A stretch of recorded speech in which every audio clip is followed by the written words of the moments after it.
जैसा कि दोस्तों प्रीवियस वीडियो में हमने ऑर्गेनाइजेशन ऑफ एपिकल मेरिस्टेम के अंतर्गत सूट एपेक्स में मेरिस्टेम कैसे कन्वर्ट होते हैं, यानी कि कैसे मेरिस्टेम से अलग अलग पौधों के ऑर्गेन का फॉर्मेशन होता है।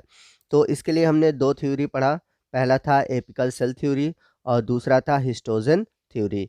आज के इस वीडियो में हम ट्यूनिका कार्पस थ्योरी के बारे में डिस्कस करेंगे। तो तीनों थ्योरी में देखा जाए तो ट्यूनिका कार्पस थ्योरी सबसे इम्पॉर्टेंट है और एग्ज़ाम में आपसे इससे क्वेश्चन पूछे जाते हैं, तो आप इसको टिक कर लीजिएगा। और तीनों थ्योरी में देखा जाए तो सबसे जो पॉपुलर थ्योरी रहा है वह ट्यूनिका कार्पस थ्योरी ही रहा है। तो बात करें अगर हम ट्यूनिका कार्पस थ्योरी की, तो इसे देने वाले साइंटिस्ट थे स्मिथ, जिन्होंने 1924 में ट्यूनिका कार्पस थ्योरी दिया था। तो इस थ्योरी में है क्या, इनका कहना था कि जो एंजियोस्पर्मिक प्लांट होते हैं, यानी कि जो आवृत्तबीजी पौधे होते हैं, उनमें जो सूट एपिक्स होता है दो अलग अलग क्षेत्र में विभाजित होता है। तो आप सभी ने आवृत्तबीजी पौधों के बारे में पढ़ रखा होगा। आप सभी जानते हैं कि आवृत्तबीजी पौधे वे पौधे होते हैं जिनके बीज फल में ढके होते हैं, जैसे कि आम है, नीम है। ये सभी आवृत्तबीजी पौधे हैं और आपके आसपास जनरली आपको आवृत्तबीजी पौधे ही देखने को मिलते हैं। तो स्मिथ का कहना था कि जो आवृत्तबीजी पौधे हैं, इनमें जो सूट एपिक्स वाला पार्ट है वह दो अलग अलग क्षेत्र में बटा होता है। तो पहला जो क्षेत्र है उसे हम बोलते हैं ट्यूनिका और जो दूसरा क्षेत्र है उसे हम बोलते हैं कार्पस। और इन दो क्षेत्रों का निर्माण जो होता है वह अलग अलग तरह के विभाजन के द्वारा होता है।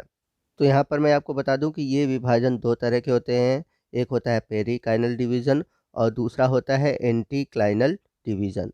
तो पेरिकाइनल डिवीज़न क्या होता है, एंटीक्लाइनल डिवीज़न क्या होता है, मैं आपको समझा देता हूँ। तो जैसा कि आप स्क्रीन पर देख सकते हैं, आपको दो सेल दिखाई दे रही होंगी। तो जब सेल के पैरेलल डिवीज़न होता है तो उसे हम बोलते हैं पेरिक्लाइनल डिवीज़न। तो पेरिक्लाइनल डिवीज़न में आप देखेंगे जो सेल बटेगा, यानी कि जो नई कोशिकाएं बनेंगी वह ऊपर और नीचे की ओर बनेगी। जबकि एंटीक्लाइनल डिवीज़न में आप देखेंगे जो सेल डिवाइड होगा वह सेल के परपेंडिकुलर डिवाइड होगा, यानी कि इसमें जब सेल विभाजित होगा तो आपको लेफ्ट और राइट की ओर नए सेल देखने को मिलेंगे। जैसा कि आप इस इमेज में देख सकते हैं, जब पेरिक्लाइनल डिवीज़न हुआ है तो यहाँ पर जो सेल बना है आपको ऊपर और नीचे की ओर दिखाई दे रहा है। जबकि एंटीक्लाइनल डिवीज़न में आप देखेंगे जो नई सेल बनेगी आपको लेफ्ट और राइट की ओर बनते हुए दिखाई देगी। तो ये दो तरह के डिवीज़न होते हैं, पेरिक्लाइनल डिवीज़न और एंटीक्लाइनल डिवीज़न। तो चलते हैं ट्यूनिका कार्पस थ्योरी की ओर। तो जैसा कि स्मिथ ने बताया था कि जो सूट एपिक्स होता है उसमें दो रीजन पाए जाते हैं, एक पाया जाता है ट्यूनिका और दूसरा पाया जाता है कॉर्पस। तो ये दोनों जो क्षेत्र हैं वो आगे जाकर विभिन्न विभाजनों द्वारा, यानी कि पेरिक्लाइनल डिवीजन या फिर एंटीक्लाइनल डिवीजन, इन दोनों विभाजनों के द्वारा संपूर्ण पौधे के भाग का निर्माण करते हैं। तो जो ट्यूनिका वाला भाग है वह ऊपर की ओर पाया जाता है, जबकि कॉर्पस वाला भाग जो होता है वह नीचे की ओर पाया जाता है। तो सबसे पहले हम बात करते हैं ट्यूनिका की। The peripheral zone consisting of one or more layer of regularly arrange cell. तो जो ट्यूनिका वाला पार्ट होता है यह परिधि क्षेत्र में पाया जाता है, यानी कि पेरिफेरल पर पाया जाता है, जिसमें जो कोशिकाएं होती हैं वह नियमित रूप से व्यवस्थित रहती हैं और ये एक से अधिक परतें बनाती हैं। Tunica which appear as a discrete unit of cell characterized by only anticlinal division. तो जो ट्यूनिका वाला पार्ट है इसमें विशेष प्रकार की कोशिका पाई जाती हैं जो कि केवल एंटीक्लाइनल डिवीजन करती हैं। तो इस तरह से ट्यूनिका वाले भाग में दो लेयर दिखाई देती हैं। जो आउटर लेयर है वो जाकर एपिडर्मिस का निर्माण करता है और जो इनर लेयर है वो फॉर्मेशन करता है कॉर्टेक्स का और लीफ प्रिमोर्डिया का। जैसा कि नीचे आप देख सकते हैं लिखा हुआ है, outer layer of tunica form epidermis and the inner layer of tunica form leaf primordia and vascular tissue. Tunica के बाद अगला जो लेयर है वो है कॉर्पस।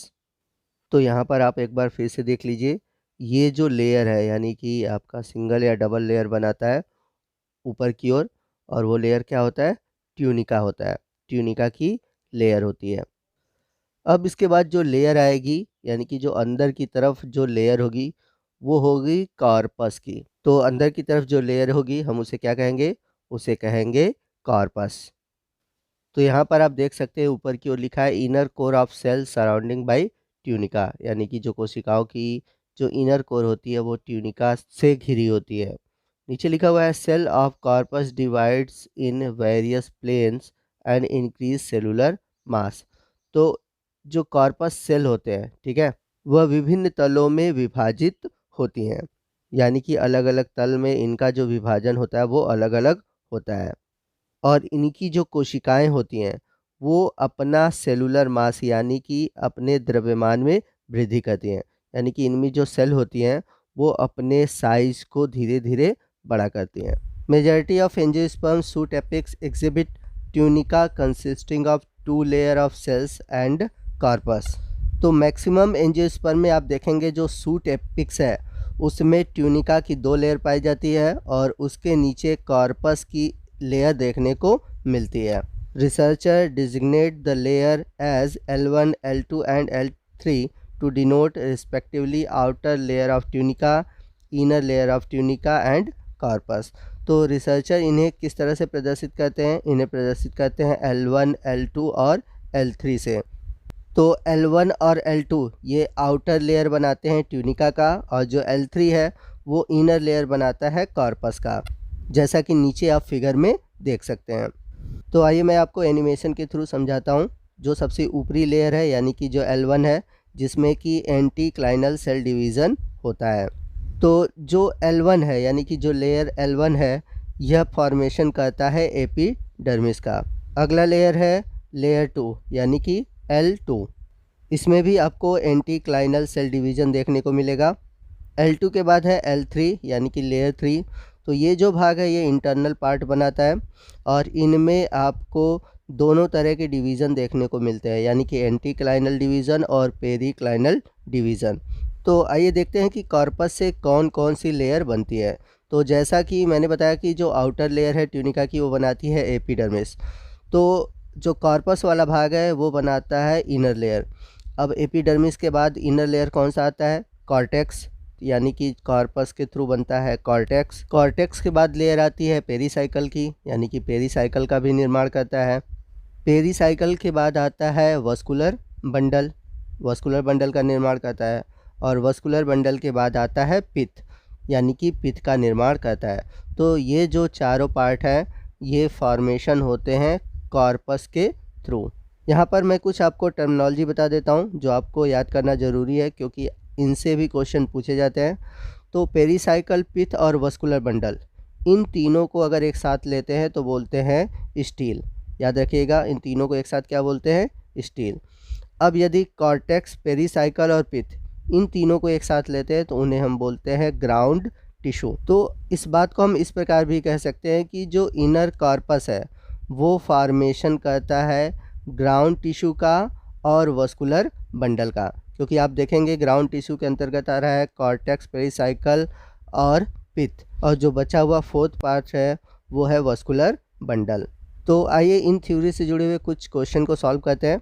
यहाँ पर पहला क्वेश्चन है मैच द करेक्ट वंस। आपको यहाँ पे मैच करने हैं। पहला दिया है एपिकल सेल थ्योरी, तो एपिकल सेल थ्योरी किसने दिया था? बी है हिस्टोजन थ्योरी, सी है ट्यूनिका कार्पस थ्योरी और लास्ट है मेंटल कोर थ्योरी। तो सभी साइंटिस्ट के नाम सामने दिए हुए हैं, तो कौन से साइंटिस्ट ने कौन सा थ्योरी दिया है इसका आंसर आप हमें कमेंट करके बताएंगे। चलते हैं अगले क्वेश्चन की ओर।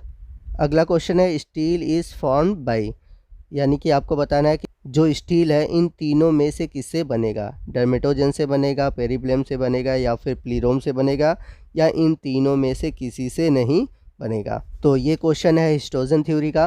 अगर आपने हिस्टोजन थ्योरी वाला वीडियो देखा है तो आप इसके आंसर को कर पाएंगे। तो दोस्तों आज के इस वीडियो में बस इतना ही। आपको आज का ये वीडियो कैसा लगा कमेंट करके ज़रूर बताइएगा। वीडियो अच्छा लगा हो तो वीडियो को लाइक और शेयर करना मत भूलिएगा। कोई भी डाउट हो आप हमसे कमेंट करके पूछ सकते हैं। और यदि आप हमारे चैनल पर नए हैं और अभी तक चैनल को सब्सक्राइब नहीं किया हुआ है तो प्लीज़ चैनल को सब्सक्राइब कर लीजिए और बगल में जो बेल आइकन है उसे प्रेस करना मत भूलिएगा, ताकि जब भी मैं इस तरह के इन्फॉर्मेटिव वीडियो अपलोड करूं उसका नोटिफिकेशन आपको मिलता रहे। तो मिलते हैं अगले वीडियो में अगले टॉपिक के साथ। तब तक के लिए जय हिंद, जय भारत।